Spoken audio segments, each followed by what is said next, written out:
Houston, we have a problem. I'm doing my outfit for you. I'm finishing it up. And then this. That. It could be anything. Could be water, could be oil, could be pee, could be even bouillon. I don't know because I don't know. And I'm late for this dinner date. And do I abort or do I stick with the outfit? That's the question at hand at this time. Abort or stick? Just like, is that gonna dry up? I didn't make any other plans. I didn't have a plan B. I'm already late. I'm not usually late. Fuck, am I late? I got 19 minutes to get there and I'm not downstairs and it takes 15 to get there. I don't need you to do complicated math, but I just wanna know if we're aborting or if it's like, hi, my water broke. You know what I mean? Like that's the excuse. My water broke. Although I'm 276 years old, it's a weird, bizarre pregnancy that I didn't tell you about. So we're having a baby. What do I do? Hold on. Is there ever not a wardrobe malfunction with me? Asking for a friend. While we're at it, is it the green necklace or is it the pink and green necklace? Oh, fuck. I think it's the green. It's not the green. It's the pink and green that I got in Ravello. Don't worry, Ratatouille and his fucking little claw couldn't get this to do. Like, I need a necklace assistant. Anyone want to apply? All you have to do is untangle necklaces that just sit by themselves in cabinets and just get tangled. It's like fucking Toy Story. You put them away and they have a party. And you have to put the necklaces on. Should we wear a necklace that says love for subliminal messages? Girl, don't do it. It's not worth it. I did it. In other unrelated news, like Tan Mom meets Magda from Something About Mary if you're over 92 years old. But this is too late for this. Okay. It might not say love. It might say evil because it might be backwards. No problem. Evil is good too.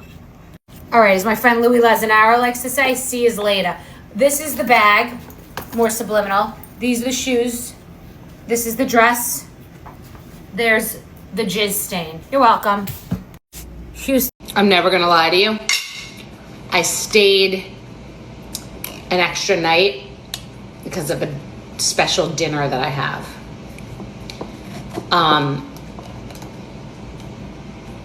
And I'm homesick. But I figured one more day, what's that gonna hurt? And let's hope the dinner goes well. I'd have to report to you guys. I haven't really been that transparent or forthcoming about my dating. I'm trying to keep a low pro for people that I do date. I've dated a bunch of different people. I personally haven't announced dating anyone because A, I don't really want to do that anymore.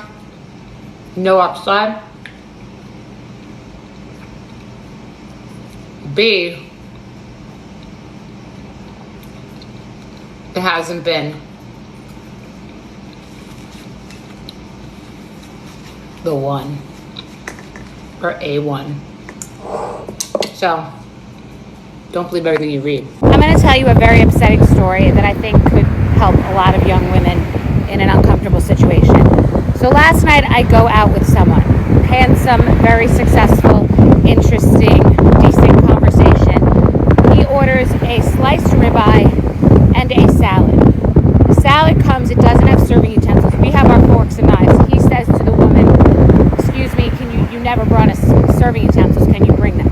She brings 2 spoons. Then we are eating the steak. The steak is served. I take some end pieces. They look a little more well done. The middle is rare. We ordered medium rare, but the middle is bloody. So he says to me, how is it? I'm like, it tastes delicious. He's like, do you want more? How's it cooked? I go, it's a little rare, but I'm okay. He's like, well, let's send it back. Let's send it back. Don't eat it. I'm like, it's okay. And so I said, it's okay. It's okay. So he starts to serve me more pieces, puts them on my plate, and says to me, wait, it is rare. We're sending it back. And so I go, okay. So I take my 2 pieces and put it back in the middle. He goes, no, you keep yours. This is a communal plate. This isn't where. I go, okay. So and then the server comes back over and he says to her, the steak isn't cooked right and you never brought us the utensils. And she's like, oh, okay. And he's like, well, you didn't bring them. Why didn't you bring them? I asked you to bring them. And she's like, okay. And then I think she thought he meant, why didn't you serve us? Because it was so aggressive. She goes, we don't do that. He's like, well, why didn't you bring it? We're sitting here. We're not farmers, is what he says. The manager is over because he's trying to obviously protect his server. And he's like, what's going on? The guy's like, we didn't have utensils. The steak isn't cooked.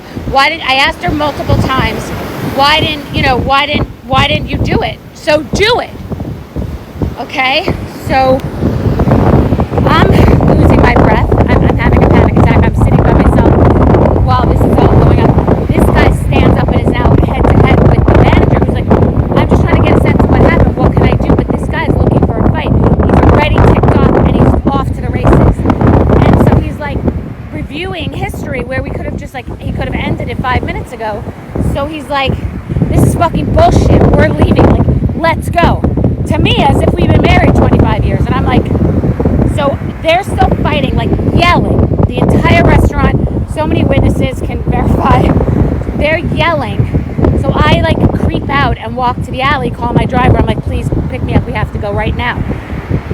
So I call the restaurant after, and I think the manager's name is Ariel. And I'm like, I'm really sorry. He's like, ma'am, I'm so sorry you had to go through that.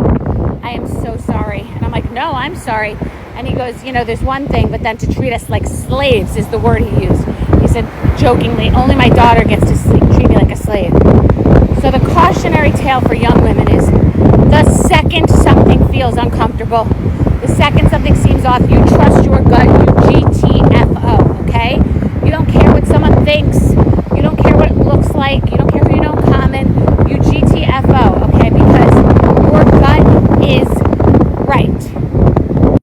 And that could save a lot of Me Too moments that are uncomfortable. This person is a stranger. GTFO. First date ever. He would not get off his phone when I got there. He even brought his baby that he didn't tell me about. What are you gonna get to eat? I think I'm gonna get the full rack of ribs. Are you sure you don't want a salad? No, I think I want the ribs. Well, if you forgot your wallet, you can just Venmo me or Cash App me. That's fine. Sorry, I don't have Cash App or Venmo. Okay, well, your bank account, you can just transfer the money to me. Here you go. I'm waiting for a check to pay. And sorry, what was the last thing you asked me for? A little container of carrots. Oh, carrots. Yes, gotcha. Well, honestly, I feel you invited me here. I feel like I shouldn't have to pay. I thought you invited me. I just want to know who is dating these guys. At some point, these guys had a girlfriend. So this one, like most, started off really nice. Except this one, started off, really, really nice. He picks me up. He has a driver. And it was a really nice car, too. We get to this really nice restaurant. And then he tells the driver, I'll call you when we're done to pick us up. And I was like, that's my love language. So he's ordering all the nicest things on the menu. And he said, don't worry about finishing anything. I just want to try everything. And I'm like, that's hot. So yeah, we're vibing. And he's holding my hand like he's my boyfriend. Never happened on a first date before. And then the topic of exes come up. And it's just all downhill from here. There's so many red flags. So he's like, my ex, oh my gosh, she was so crazy. And he's getting all heated up about it. I'm like, did this just happen? Did the breakup just happen? This seems very fresh. He's like, we dated for a year and she was living at my place. And then she went through my phone and I don't even know how she got into it. She had some kind of hacking system. It was crazy. After that, we broke up and she moved out of my house. And I'm asking him, did she find something in your phone? Because it sounds like it. He's like, no, she didn't find anything in my phone. I was actually being loyal this time. It's something new to him. What? Then I responded and I said, you would never have to worry about that with me because we wouldn't even be dating if I didn't have your phone passcode. I would never have to hack into it. And he gets so mad. He's like, I'm not giving you my passcode. And I said, I'm not asking you for your passcode. We're not dating. And he's like, that's a total invasion of privacy. I'm not giving it to you. I said, I'm not asking. And he's actually mad. And I'm actually like this right now. I'm just laughing and having fun. So I tell him, you know, it's just a boundary of mine. I just wouldn't date somebody that doesn't do that. So he just keeps going on about it. And I gave him an example. I said, you know, my parents, they've been married forever. If I saw my mom asked to use my dad's phone, and she had to ask him to put in his passcode and look away, I'd be like crushed. Like for something even as simple as changing a song, like you need to know your partner's passcode. And he said, well, we wouldn't have to worry about that because you don't choose the songs in the relationship. I do. That is really what he said. Like, what? And I'm like thinking, what kind of control freak are you? That is the weirdest thing to say to someone. And he's like, you know, you just need to be quiet and let me take the lead. You don't have to pretend to be someone you're not. Like, this guy knows who I am more than I do in the time that I've known him. And I said, you know, if I wasn't being myself, I would be quiet right now. But because I'm not being quiet, that's me being myself, actually. So at this point, I'm just like, this is a hard no for me. So, listen, I need you to answer this question. Okay. Do you play any video games? Maybe sometimes. I have a Switch. Wow. So, like,